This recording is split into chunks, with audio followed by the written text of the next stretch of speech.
Our story of the Pied Piper of Hamlin took place in the 13th century, and as legend had it, a terrible plague of rats afflicted the lovely town of Hamlin.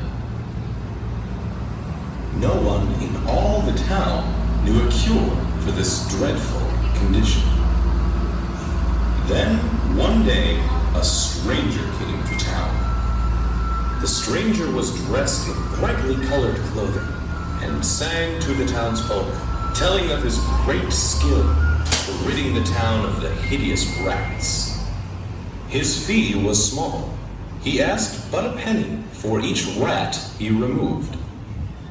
The town council agreed, and the mayor of the town told the stranger to proceed with the task.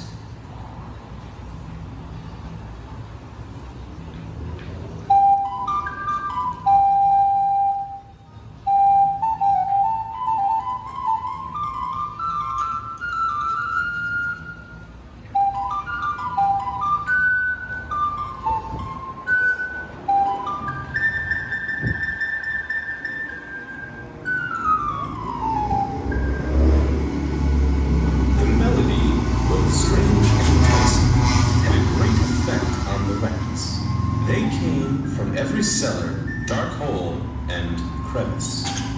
Rats by the dozens, then 50s, then by the hundreds followed the piper.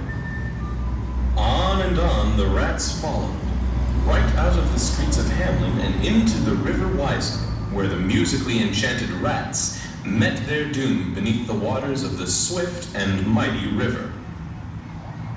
Once the rats had disappeared, the townspeople were filled with both relief and suspicion. They felt that maybe this stranger was in league with the devil, and that his astonishing feat was an act of sorcery.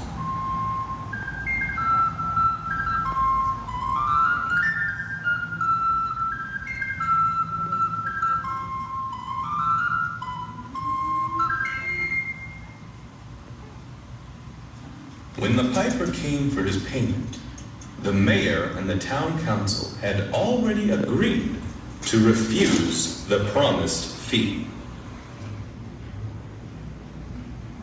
The piper was outraged. With great anger, he gave warning of a terrible evil yet to fall upon the city of Hamlin.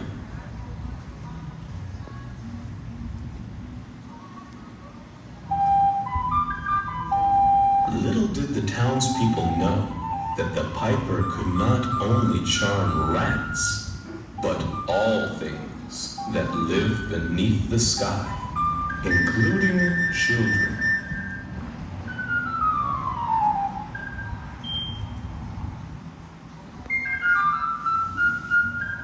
That morning, while the parents were at church, a strange tune was heard, and children large and small stopped their play to run forward, following the music of the Pied Piper. Down the street they ran, unaware they were under a spell. They followed the piper through the main street of Hamlin, a street where no music has ever again been played. They ran out the east gate of the city onto the 7 hills, where they vanished into a mountain, all except one, who was lame and could not keep up. The children had disappeared forever, never to be seen again. Today, in the house called the Ratcatcher's House, is still seen the rhyme carved on a beam, which tells of this historic event.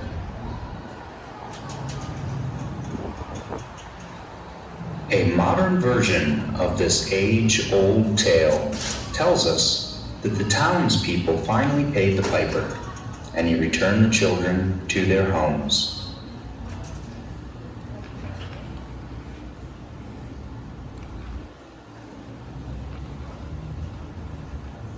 And they lived happily ever after.